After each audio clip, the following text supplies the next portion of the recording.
Hello again from my front porch. I have a shocker for you. You're gonna be blown away. I hope you're sitting down because did you know that I actually think about the things that I'm gonna say? Okay, a little bit. I think about it a little bit.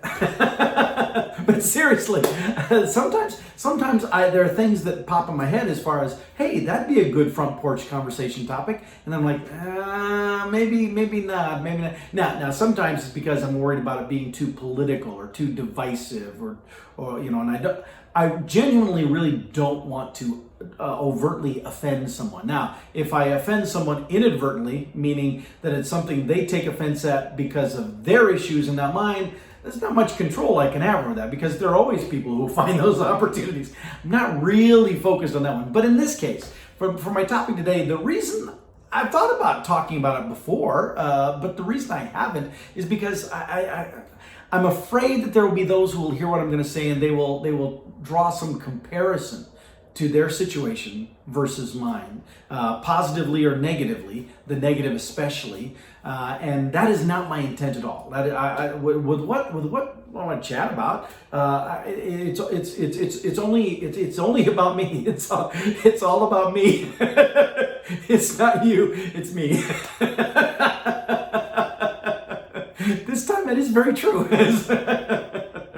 But what I want to talk about is working during this COVID virus time.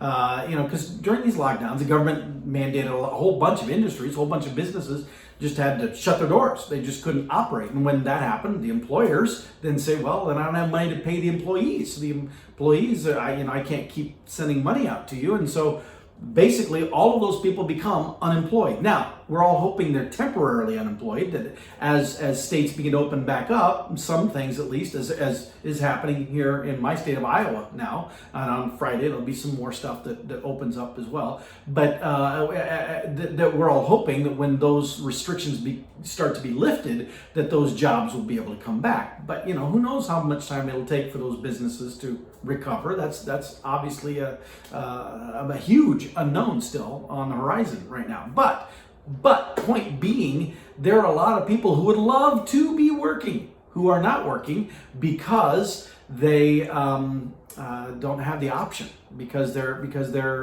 employer is closed. So I fully understand that, and I'm not trying to be unsympathetic to that. I'm not being boastful on my part. I'm not trying to anyway. I'm not trying to elevate myself with this.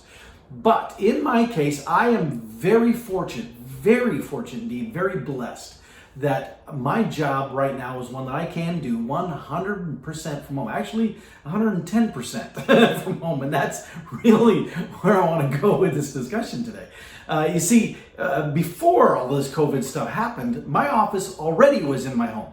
As some of you may recall, when I started a little over a year ago with Baker, as part of the offer letter, there was an expectation spelled out that within 12 months, I would relocate to Fort Lauderdale, because that's where the executive offices are. And being head of training for the whole company, technically my role is considered an executive level position. And so they wanted me down at the executive office. And so that was the plan. Well, then as the year unfolded, we changed that. My leader backed off from that plan because, and as he observed, it was unnecessary. That everything that was expected of me, I was able to get done in the current scenario. That anybody I needed to talk to, I was talking to. That not only was I meeting the expectations, but I was in almost every way exceeding the expectations of what I needed to be doing in my role.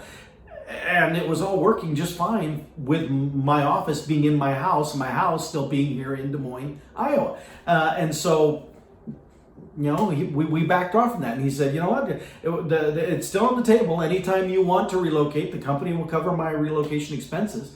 Whether that's to Fort Lauderdale or to one of the other cities where our offices are, wherever it might make the most sense, that's fine, and do it by my timetable. If the company determines, well, for effectiveness, it makes sense, then we'll talk about it at that point. But until we cross that bridge, there's no reason to make a change if I don't feel the driving need to. And so my office was here. And so now I wasn't in it very much before this virus stuff happened. I was traveling a lot, like every week I was traveling. And so I was really not in my home office very much, but my home office was here. It wasn't somewhere else. My whole setup was here to do my work. So then when this happened and our travel got shut down and we're supposed to work remotely, I'm already set up for that. This is where my office is. But what I've discovered is, in the time now that we, because it was early March, second week of March when we got stopped, and it's been, and now here we are into May, midway into May. So it's been a couple of months now that we've been doing this, and so what I've discovered is I am busier now than I was before, because before a lot of my time was spent in airports and standing in front of classrooms. Or going out to job sites and checking in on people, all valuable stuff. But now all I really have is sitting in front of a computer and doing things there. Now, admittedly, my team and I, we've been very active with reviewing the curriculum, going through it. We've got a 3-week cycle set up where we go through one session's curriculum over the course of a week, and I mean we go through it. We under a microscope. So because each session is a full day, and it takes us 1 week of half-day meetings to go through the one session, and we do the half-day meetings using video meeting platform, so that we're all assembled there. But we go through that. I mean, we dig it apart, and we change stuff, we alter stuff, we brainstorm around some things, we spitball some things, and then by the time we get to the end of that week, the dust settles on a far superior product to what it was when we started. Now, it's not that it was bad when we started, but we just bring it up, make it solid, strong there. And then the next week, my team members, not me, because I don't qualify for this task, my team members who are bilingual, they then spend a week translating that content that we've now solidified into Spanish, because the bulk of our population, our worker population that needs to be trained in this stuff, speaks Spanish. Paul does not. Paul did not write the content in Spanish either, so it needs to be translated. But so we solidify it first for a week. They have a week that they're translating it, and then I've identified reviewers in several of our main locations at Baker who we send that translation to them, and they have a week to look it over and send us back their thoughts and comments, if there's anything that they recommend or any questions that they have. So by the end of that 3-week cycle, we should have the curriculum both solid and translated into Spanish. And there's 4 sessions, and so we're doing that 3-week cycle, 4 times. Now they overlap, because obviously once they get done translating one session, then we as a team start into going through the next session at the same time it's sent out for review to the outside reviewers. So there's overlapping. It's not like 3 weeks and then 3. You get my point. But anyway, so all of that activity has been going on, which is very good activity. It's I think a tremendously healthy use of our time right now. But in addition to that, I have other tasks I'm doing too. I mean, first of all, I'm the head of training, and so I keep getting pulled into all kinds of other things, other projects, other ideas that people have. And I now have 2 other programs that I'm supposed to be starting development on. And I've been starting down that road. And now, as of today, there's another thing that's popped up on the radar, something that comes directly from the CEO on down, of an area of major concern from a productivity standpoint that needs to be addressed. And so we need to come up with what really is the need to be addressed here, and what's the best way to address it. And yours truly gets to map that out, gets to make the plan for what it is that we're gonna do. And it may be training, it may not be training, or it may be some training and it may be some other stuff. But still, we're gonna wrap our arms around that, and that's got a much shorter need. It's identified as a critical need right now that we have to take care of this other topic. And so that's moving to the front. Then there's also video project stuff that we need to be looking at doing. And so so we're going to be working on some of those too. So all of this is going on right now during this COVID time, and I hear and see others. I mean, obviously, I feel bad about those who would like to be at their jobs and they can't be, because I see them posting on social media about going stir crazy and doing, trying to find different things to do and stuff. Then I also hear about people who are working from home, like I'm working from home myself now, and some of them actually say, it's nice to be working from home, but I just don't feel as productive. I don't feel, I feel disconnected. I don't feel, and here I am sitting here though going, whew, wow, I'm feeling like there's a tidal wave of activity that with each passing week, it's like the workload increases. I'm looking forward to the restrictions being lifted so we can travel again, just so I have an excuse to be able to say, no, I can't do that. I'm traveling that week. There's a lot of stuff being done right now, all productive stuff, all good stuff, but it's like, wow, I feel so much busier now when I'm locked down than I did before all of this happened. And that's, I'm not saying it's good, I'm not saying it's bad. I'm just saying it's definitely different.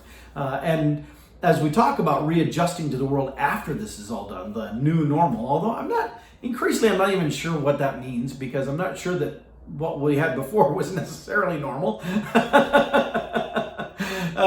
But when we say normal, we tend to mean familiar. When people talk about the good old days, they mean back when things were more familiar, or when we were all more collectively ignorant about stuff. I miss the good old days when we didn't have to worry about peanut allergies. Well, we didn't worry about them, and so people died, and so we didn't worry about them. That's returning back to that level of naivete, not necessarily a good thing. But I'm not saying that what I'm doing is there's not life and death like severe peanut allergies. but still it is interesting. Now I also fully understand that I am the creator of my own misery in the sense, and I shouldn't say misery because that implies again negativity. But Part of what's going on is because now we've created a strong training program, and corporate wide they're seeing how the impact of this is and what a quality training program can look like. And again, not patting myself on the back for that. I am proud of what we've launched, but the reality is what we've launched is like a 180-degree difference from anything these people are used to. It is unlike any training program they have ever experienced before, in so many ways, in almost every way possible. And so they had no vision of what it was, but now that they've seen it implemented, they're like, whoa, wow, and the results that they're already seeing, they're like, really? Wow, we're getting these kind of results out of this program. And so we've only had 2 sessions out of this program. Whoa, why? And so because of that, well, now there's a desire to go, well, now that we know that can be done that way, well, here's some other areas where we need to. Hey, let's see, who's responsible for this one? Oh yeah, Paul, yeah. So ta-da! Paul stays gainfully employed. So anyway, that's what I wanted to share about. Again, I'm not genuinely. I'm not trying to boast. I'm not bragging, and I'm not putting anyone down or trying to make anyone feel bad if you're not working during this time, because I can only imagine how frustrating that would be. I genuinely am absolutely grateful that I'm not in that position. Otherwise, I know I would have been going stir crazy. I know it would have driven me just bananas. And so I'm thankful that I don't have to deal with that, and my heart goes out to those of you who have. And I'm not saying that I'm better than you in any way. But I can't help but observe the fact that during this time where some people think, oh, well, you're working from home and that means you can be more relaxed, you can take things easier. I'm actually working harder and longer hours than when before, when I was traveling all the time and teaching and all that stuff. But hey, such is life. Like what the song Facts of Life. You take the good, you take the bad, you take them both, and there you have. And I don't even know that this is bad. I don't want to classify it as that because I don't really see it as bad. It's just different. That's for sure. All right. Well, I've babbled long enough. I've taken up enough of your time. If you've even made it this far, if you have, good job. All right. Well, with that, I'll let you go, and I'll see y'all next time from my front porch.